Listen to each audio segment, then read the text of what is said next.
चुलीवरती स्वयंपाक करण्याची जी इच्छा असते ना, ती पूर्ण होईल की नाही माहिती नाही. पण चुलीवर मी केलेला आहे जत्रेमध्ये स्वयंपाक पुरणपोळीचा. आणि मातीच्या भांड्याबद्दल मला विशेष आकर्षण आहे. तर हा जो तवा आहे तो मातीचा आहे.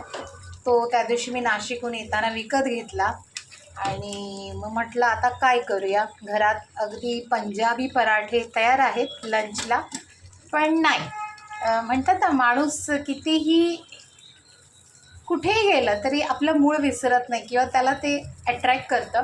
आणि गेले काही वर्ष झाले मला ह्या गोष्टी खूप ॲट्रॅक्ट करतात की मी घरी केलेलं असं कुठलंच असं कालवण, याला आमच्याकडे कालवण म्हणतात, म्हणजे लोक आमटी म्हणतात, भाजी म्हणतात.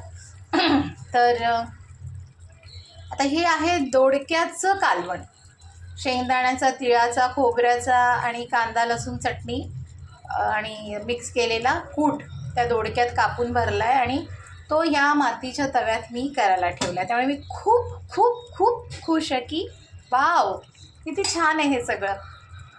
आत्ताच मी गाणं गुणगुणत होते की मला सांगा सुख म्हणजे नक्की काय असतं. तर मला ह्या क्षणाला आत्ता तरी सुख म्हणजे हे दिसतंय जे तुम्ही पाहताय. आणखीन एक मातीचं भांडं घेतलं आहे विकत. तुम्ही म्हणाल मी एवढीच हौस आहे तर मग घ्यायचं. मी तर हल्ली घेते पण तोडते पण कधी कधी जमत नाही की त्याच्यात नेमकं कसं करायचं. होतं पण छान. तर मातीचं भांडं आहे, अजून वापरलं नाही. त्याच्यात मी मच्छी करणार आहे. आणि हां, दोडक्याची वरची सालं काढतो आपण आणि अनेकदा फेकून देतात लोक. तर तसं करायचं नाही. तर साल काढायचे, स्वच्छ धुवायचे आणि ठेचा करतो ना आपल्याकडे, तसा त्याचा ठेचा करायचा आणि तो इतका अप्रतिम लागतो ना, मी सांगू शकत नाही. तर आता हे मी कालवण टाकलेलं आहे बनवायला मातीच्या तव्यात.